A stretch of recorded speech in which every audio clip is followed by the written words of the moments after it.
Mizan sir একটা কথা বলতেন, যে গণতন্ত্রে আমার ভোট আর আমার পিয়ন শফিক মামার ভোটের দাম একই, সেই গণতন্ত্র আমার দরকার নাই।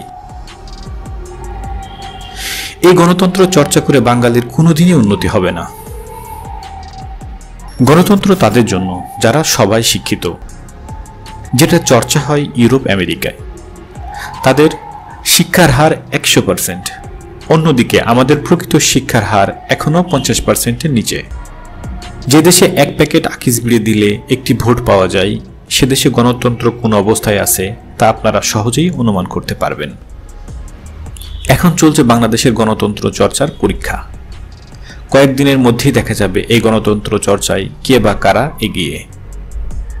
গণতন্ত্র যেহেতু শিক্ষিতদের শাসন ব্যবস্থা, তাই আমাদের উচিত হবে এটা শিক্ষিত শ্রেণীর মানুষ দিয়ে পরীক্ষা করা। ডাকসু নির্বাচন এক্ষেত্রে একটা বড় উদাহরণ হতে পারে। কেননা প্রাচ্যের অক্সফোর্ড খ্যাত ঢাকা বিশ্ববিদ্যালয়ে 100% শিক্ষিত ছাত্রদের বসবাস।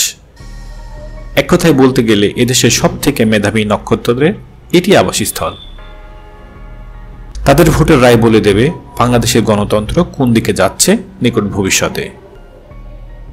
আপনি যতই গ্রাম পর্যায় থেকে অথবা ইউনিয়ন পর্যায় থেকে স্থানীয় নেতাদেরকে ম্যানেজ করে অভিভাবকদের দিয়ে ভোট প্রচারণা চালান না কেন, তবুও লাভ হবে না। ওরা কেউ শফিক মামা না, ওরা ভবিষ্যৎ দেশ পরিচালনার নক্ষত্র। কোনো প্রকার হুমকি ধামকি দিয়ে কোনো লাভ হবে না।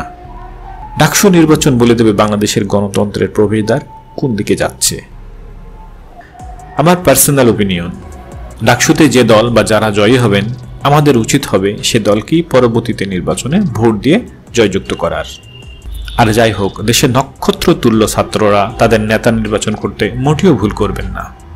তাই আমাদের উচিত হবে তাদেরকে ফলো করা, তাদের ডিসিশনকে মেনে নিয়ে সামনের নির্বাচনে তাদের পছন্দের দলকে মনোনীত করা। আপনার একটি মূল্যবান মতামতের উপর নির্ভর করবে বাংলাদেশের ভবিষ্যৎ। সবাইকে ধন্যবাদ।